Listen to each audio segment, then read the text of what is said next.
हाँ तो बेटा लास्ट क्लास में हमने कुछ प्रश्न हल किए थे। वहाँ पर जो हमारे रैखिक अवकल समीकरण है उसके कुछ प्रश्न हमने लास्ट कक्षा में हल किए थे। वहाँ पर उससे आगे का अब हमारे पास कुछ प्रतिबंध वाले कुछ क्वेश्चंस हैं जिनमें आपको कुछ कंडीशंस दी गई होगी। उन कंडीशंस के बेसिस पे आपको उसे क्या करना है, हल करना है यहाँ पर। तो उनमें से एक क्वेश्चन आपका जो 14 नंबर का है, ये देखिए आप यहाँ पर, ये आपका क्वेश्चन है कि d2i/dt² plus r/l di/dt plus i/lc बराबर 0।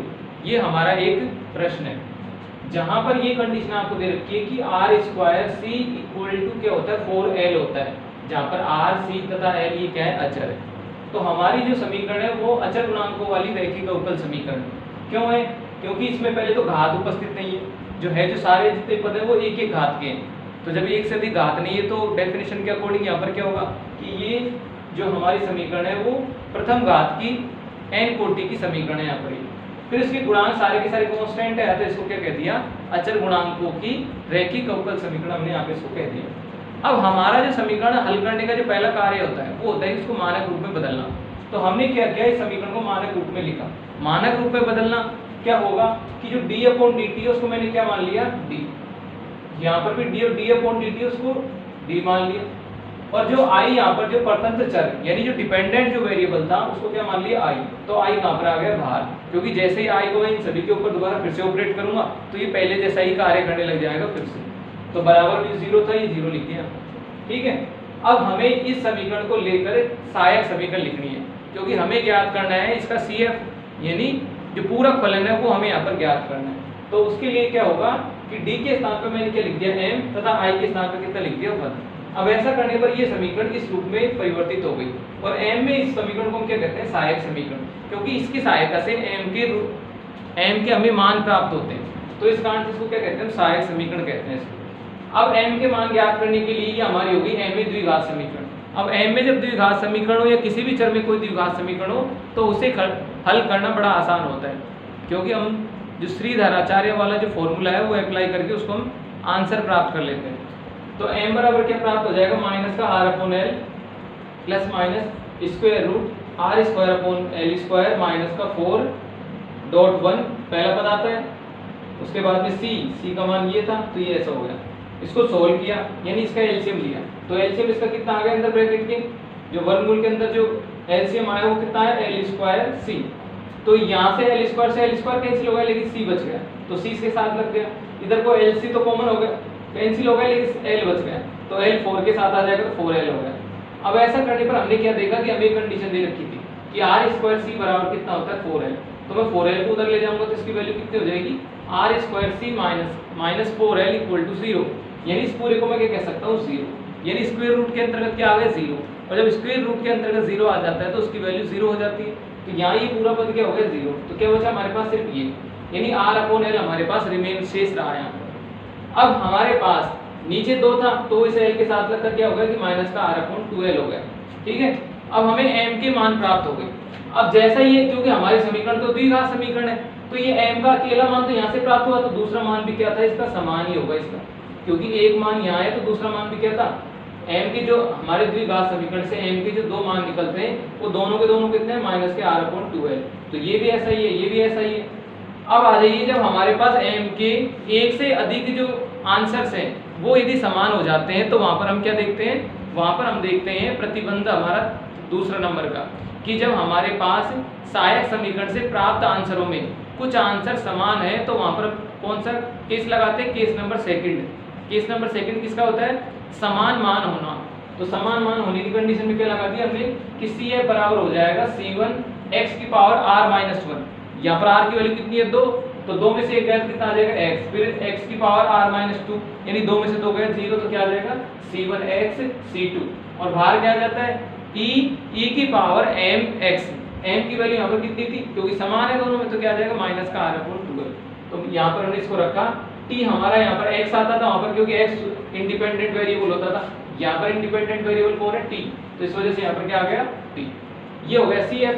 हम समीकरण का जो आंसर है वो किस तरीके से देते हैं, समीकरण का आंसर हम देते हैं y equal to CF plus PI, y बराबर CF प्लस PI। तो जैसे इसमें वैल्यू इनपुट करेंगे तो CF का मान तो यहाँ से आ जाएगा, लेकिन PI की वैल्यू यहाँ पर क्या थी 0, क्योंकि हमारे पास जो दी गई समीकरण थी उसमें QX का मान कितना था 0, और जब तक QX का मान 0 होता है तो वहाँ से सिर्फ एक चीज़ निकलती है, कौन सी निकलती है, CF। तो CF हमने प्राप्त किया, उसको इसमें रख दिया, तो हमारा जो इस समीकरण का जो आंसर है वो हमें इस तरीके से प्राप्त होगा। ठीक है, तो ये हमारा एक अनसोल्व क्वेश्चन था, क्वेश्चन नंबर 14, तो वो मैंने आपको बता दिया। इनमें कंडीशंस लगी हुई है, तो इस कंडीशंस के बेसिस पे हमने उसको इस तरीके से हल किया। ओके, अब देखिए एक प्रश्न इसका और है। अब देखिए क्वेश्चन नंबर 12 हो रहा है यहाँ पर, ये भी कंडीशन वाला क्वेश्चन है। इसमें दे रखा है आपका d² + 1y = 0, जहां पर जब y बराबर 2 होगा तो वो तब होगा जब x का मान कितना होगा 0, और जब x का मान π/2 होगा तो अब तब y की वैल्यू क्या निकल कर आएगी वहां पर -2। तो पहले आप समीकरण को हल करो, और फिर y तथा x में एक संबंध, जब समीकरण हल हो जाएगी तो y तथा x में एक संबंध बनेगा, उस संबंध को लेकर आप वहां पर ये दोनों कंडीशन लगाओगे तो अपने आप हमारे पास जो कांस्टेंट वैल्यू जो इस तरीके से C1 C2 या जो भी आगे की आती हैं वो वहां पर वो ज्ञात हो जाएंगी, और ऐसा करने पर हमारी समीकरण का जो कंप्लीट सॉल्यूशन है वो हमें वहां पर प्राप्त हो जाएगा। तो अब देखिए क्वेश्चन नंबर 12।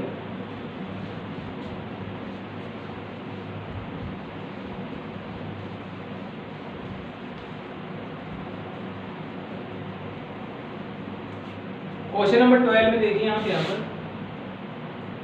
ये हमारे पास है d² + 1y = 0।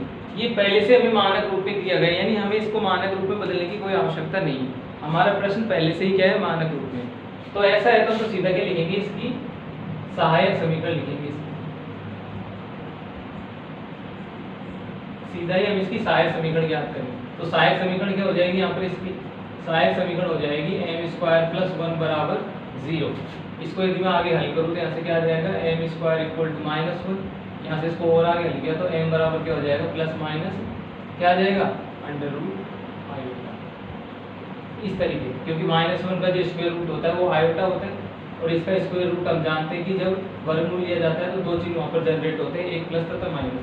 तो हमारे पास दो वैल्यू आ गई m की, एक प्लस तथा माइनस, और यहाँ पर क्या प्राप्त हो रहा है, आपको अंडर रूट नहीं आएगा, क्योंकि हम जानते हैं चूंकि माइनस का 1 जब हमारे पास अंडर रूट में आता है तो उसको क्या कहते हैं, आयोटा कहते हैं। तो उसके बेसिस पे यहाँ क्या आ जाएगा, ± आयोटा आ जाएगा। ओके, अब देखिए, अब हमारे पास m की वैल्यू आ गई यहाँ पर। अब जब m की वैल्यू आ गई तो CF लिख सकते हैं। अब m भी दोनों अलग अलग है, एक पॉजिटिव है तथा एक नेगेटिव, लेकिन ये दोनों कॉम्प्लेक्स है। तो हमारा केस नंबर 3 लागू होता है यहाँ पर, कि जब हमारे पास अवकल समीकरण का जो आंसर है वो किस तरीके का प्राप्त हो, वो यदि हमारा कॉम्प्लेक्स प्राप्त हो तो हम वहाँ पर तीसरा रिजल्ट अप्लाई करते हैं यहाँ पर। तो यहाँ पर भी तीसरा रिजल्ट अप्लाई करेंगे, तो क्या लिखेंगे, पूरक फलन या CF बराबर हमारा हो जाएगा क्या, यहाँ से आ जाएगा वास्तविक मान इसका। तो वास्तविक मान क्या था, 0 था यहाँ पर, कि 0 ± आयोटा 1 कह सकते हैं इसको यहाँ पर। तो वास्तविक मान क्या आ जाएगा, 0, और यहाँ पर इंडिपेंडेंट वेरिएबल, तो इंडिपेंडेंट वेरिएबल कौन था, x था, क्योंकि ये dy/dx की फॉर्म में थी। तो इंडिपेंडेंट वेरिएबल है पर x था, तो क्या आ जाएगा e⁻0x। अंदर क्या आ जाएगा C1, जो क्योंकि हम वहाँ पर दो इस तरीके से लिखते थे कि a cos βx plus b sin βx, और बाहर क्या आ जाता था, e⁴ आता था। अब यहाँ पर अल्फा की जगह है 0 और बीटा की जगह कितना है 1, और बाकी ये दोनों क्या है, वो a और b जो कैपिटल A तथा कैपिटल B लिखते थे वो यहाँ पर है। तो यहाँ पर क्या आ जाएगा cos βx, बीटा का मान कितना है 1, बीटा का मान कितना है 1x, इस तरीके से। दूसरा C2, यहाँ पर क्या आ जाएगा sin बीटा, बीटा का मान कितना है 1, और यहाँ पर कितना आ जाएगा x, इस तरीके से। इसको आप दोबारा हल करो तो e⁻0, इसका मतलब क्या होगा, ये तो 1 हो जाएगा, तो यहाँ से प्राप्त हो जाएगा C1 cos x और C2 sin x। ये हमें यहाँ पर इसका मान प्राप्त होगा CF। अब हमें CF तो मिल गया, अब हम देंगे समीकरण का आंसर। तो लिखेंगे समीकरण का हल। समीकरण का जो हल होता है वो किस तरीके का होता है, समीकरण का हल हम लिखते हैं कि y = CF + PI, इस तरीके से लिखते हैं। तो यहाँ पर PI का मान तो कितना है 0, तो यहाँ पर क्या मिलेगा, सिर्फ CF। तो क्या प्राप्त हो जाएगा कि y = C1 cos x and C2 sin x, इस तरीके से। ठीक है, अब हमारा यहाँ पर ये आंसर तो मिल गया यहाँ पर, लेकिन ये प्रॉपर नहीं है। प्रॉपर क्यों नहीं है, क्योंकि दो कांस्टेंट बैठे हैं यहाँ पर, एक तो C1 कांस्टेंट बैठा हुआ है और एक C2 कांस्टेंट यहाँ पर बैठा हुआ है। तो क्यों ना इसको हम और आगे सोल्व करें, और सोल्व करने की कंडीशन उसने ऑलरेडी आपको यहाँ पर दे दी। कि जब y बराबर जब x बराबर 0 होता है तो वहां पर y का मान कितना होता है 2 होता है, और जब x का मान π/2 होता है तो वहां पर y की वैल्यू कितनी होती है -2 होती है। तो इन दोनों कंडीशंस को लगाते हुए, दोनों कंडीशंस कौन सी, इन दोनों कंडीशंस को मैं यहाँ पर अप्लाई करेंगे। तो केस फर्स्ट में यहाँ पर लगाता हूँ कि जब x = 0 है तो y कितना प्राप्त होता है 2। तो इस चीज को यहाँ पर अप्लाई करो तो 2 बराबर कितना हो जाएगा c1 cos 0 और यहाँ पर क्या आ जाएगा c2 sin 0। बहुत को हमने डिग्री में रेडियन में 0 रेडियन में, इधर कुछ 0 रेडियन आप कह सकते हो, कोई दिक्कत नहीं। तो यहाँ से देखा हमने तो क्या आ जाएगा c1 cos 0 का मान कितना आ गया 1 और यहाँ से कितना हो गया 0। इट मींस दैट क्या आ गया कि c1 की वैल्यू कितनी आ गई 2। तो एक मान हमें आज कितना प्राप्त हो गया c1 का 2 प्राप्त हो गया। और देखिए केस सेकंड में क्या आ जाएगा यहाँ पर जब x = कितना हो π/2 तब y की वैल्यू कितनी है -2। तो यहाँ से कितनी प्राप्त हो जाएगी -2 = c1 cos π/2 and c2 sin π/2। ठीक है, यहाँ से cos π/2 कितना हो जाता है 0, ये हो गया 0 और यहाँ से क्या मिलेगा आपको c2, क्योंकि sin π/2 की वैल्यू कितनी हो जाती है 1। तो यहाँ से हमारे पास क्या होगा कि c2 की जो वैल्यू है, c2 की जो वैल्यू है वो हमें कितनी प्राप्त हुई, यहाँ से c2 का मान हमें जो प्राप्त हुआ है वो प्राप्त हुआ है बेटा -2। c2 का जो मान प्राप्त हुआ वो कितना मिला है c2 = हमें मिला है -2। मैं इसको यहाँ लिख देता हूँ, आपको दिखेगा नहीं यहाँ पर। तो यहाँ से हमें c2 = कितना मिल गया -2। अब हमारे पास दोनों वैल्यूज आ गई, यहाँ पर c1 का मान भी आ गया और c2 का मान भी आ गया। तो दोनों मानों को उठाकर कहाँ रख देंगे, जो हमारे पास जो y हमारी जो समीकरण थी उसमें। तो हमें क्या मिलेगा समीकरण का हल, समीकरण का हल हमारे पास होगा y, यहाँ से मैं इसको लिख देता हूँ y c1 का मान कितना है देखो 2 और c2 का मान कितना है -2। दोनों में से 2 कॉमन है यहाँ पर, तो 2 को आप कॉमन ले लो तो 2 आ गया बाहर। तो यहाँ क्या बचा cos x और माइनस का कितना आ गया। तो ये हमारे पास वो समीकरण आ जाएगा यहाँ पर। इसको भी यदि आप और हल करो यहाँ पर, तो और हल करने के लिए हमने क्या लिखा इसको यहाँ पर कि इसमें एक वैल्यू ऐसे हम ले लेते हैं ताकि वहाँ पर दोनों की वैल्यू हम लिख सकें। तो मैंने इसको इस तरीके से लिखा कि इसको मैंने क्या किया यहाँ पर √2 से ऊपर गुणा कर दिया इसको यहाँ पर, और इसको इस तरीके से लिखा cos x और साथ में इसको गुणा किससे कर दिया 1/√2 से। 1/√2 को हमने इसलिए लगाया क्योंकि जितना मान यहाँ पर होगा उतना ही साइन में भी उसका वैसा का वैसा होता है। तो ये इसको क्या लिख दिया कि sin x और यहाँ पर भी क्या लगा दी 1/√2। ठीक है, क्योंकि मैं इसको एक सिंगल कोण में बदलना चाहता हूँ, इस वजह से मैंने यहाँ पर क्या लिख दिया 1/√2, यहाँ पर कितना लिख दिया 1/√2। दोनों में से यदि मैं 1/√2 को कॉमन ले लेता हूँ तो उससे ये कैंसिल हो जाएगा, हमारी समीकरण वही मिल जाएगी जो प्रारंभ में थी, यानी हमने यहाँ पर कोई परिवर्तन नहीं किया। अब ऐसा करते हैं तो हमारे पास एक रिजल्ट होता है, कौन सा होता है कि 1/√2 जब जो वैल्यू होती है वो किसकी होती है cos π/4 की होती है। किसकी होती है cos π/4 की। वैसे यहाँ पर भी आ जाएगा sin x और यहाँ से कितना आ जाएगा sin π/4। ठीक है, अब ऐसा करेंगे तो हमारे पास क्या आ जाएगा 2√2। यहाँ से क्या होगा, ये हमारे पास एक फॉर्मूला बन जाता है। फॉर्मूला किसका बनता है, ये cos a + b का। cos a + b का जो फॉर्मूला होता है वो क्या होता है cos a cos b minus का sin a sin b। तो उसी के अकॉर्डिंग बिल्कुल यहाँ पर ये, तो मैं इसको क्या लिख पाता हूँ, मैंने इसको लिख दिया कि किसका फॉर्मूला बन गया cos a + b का। तो क्या आ जाएगा x + π/4, यानी हमारे पास जो समीकरण उसका आंसर क्या मिल गया y = 2√2 cos x + π/4। तो ये हमारी जो समीकरण थी, इस समीकरण का वास्तव में हमारा आंसर ऐसा होगा जहाँ पर ना कोई चर उपस्थित हो, सॉरी ना कोई इसमें कांस्टेंट उपस्थित है। वो किनके कारण प्राप्त हुई, ये दो हमें कंडीशन दे रखी थी, इनके कारण हमने इसका जो वास्तविक जो आंसर है वो हमने यहाँ पर प्राप्त कर लिया। ठीक है, तो किसी को समझने में दिक्कत आई इन दोनों क्वेश्चंस को, तो एक बार आप ध्यान से इनको देख लीजिए ताकि आपका जो मैटर है वो क्लियर हो जाएगा।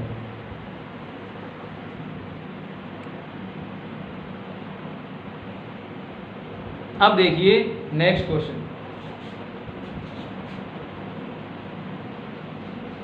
नेक्स्ट क्वेश्चन देखिए,